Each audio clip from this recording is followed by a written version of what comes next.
South Africa is descending into further chaos. 6 days on, looting and rioting continuing in the country. The violence has now claimed over 70 lives. This is the situation on the ground right now. These visuals from Durban in KwaZulu-Natal province, the third most populous city in the country. This aerial footage shows smoke rising from a Durban warehouse after looters stuffed cars with electronic goods and clothes.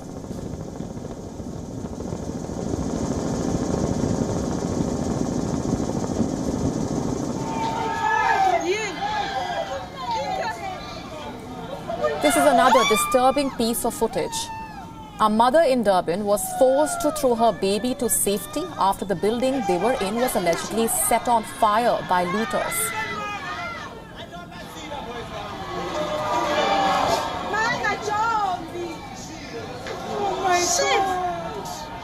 Oh my God!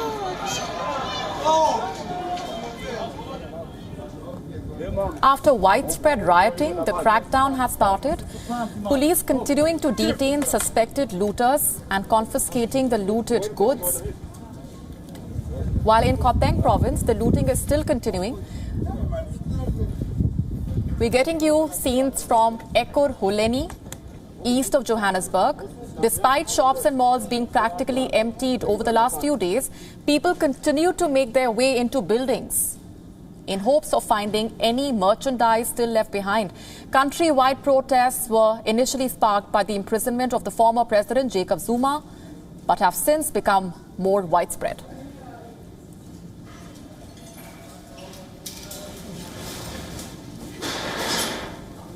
Shows and clothes, everything. Yes.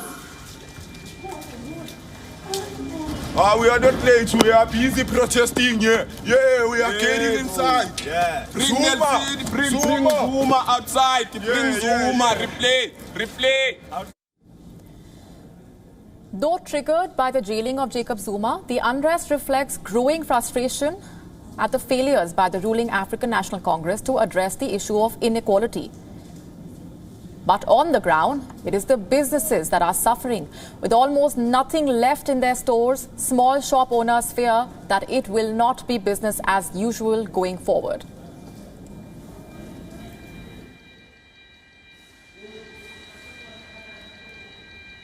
We spend all our lives doing something for the community, yeah? And this is what we get in return from looting. I mean, when is it ever going to come to an end? When will it come to an end? We don't know. It's not right. I mean, to rebuild a building like this, it costs us a fortune. I mean, where are we going to get to from here? Rather, we just pack up and go. What do you reckon? I mean, is it ever going to stop? Several community members across the country are cleaning up or in some cases protecting their businesses as they feel insufficiently supported. To quell the looting, about 2,500 soldiers have been deployed to help the overwhelmed police force. But these numbers are dwarfed by more than 70,000 troops deployed to enforce last year's COVID-19 lockdown.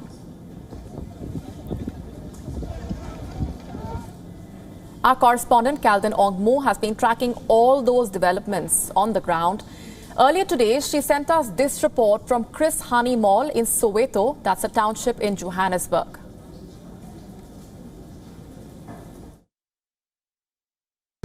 I am at Chris Hani Crossing Mall.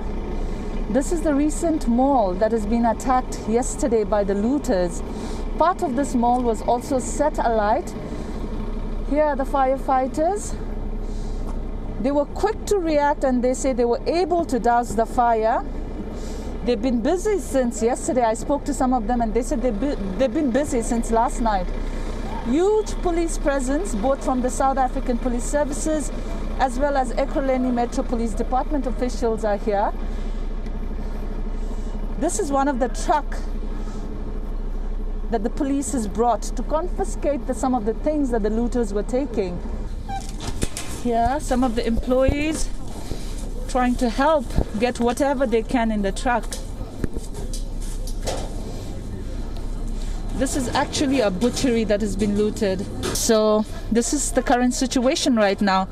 You know, the pandemic has already hit the country so hard. So many people have lost their jobs. And now this, it's really going to take a lot for the country to rebuild. This is Kaldan Almo from Krishani Crossing for WION. World is One. WION now available in your country. Download the app now. Get all the news on the move.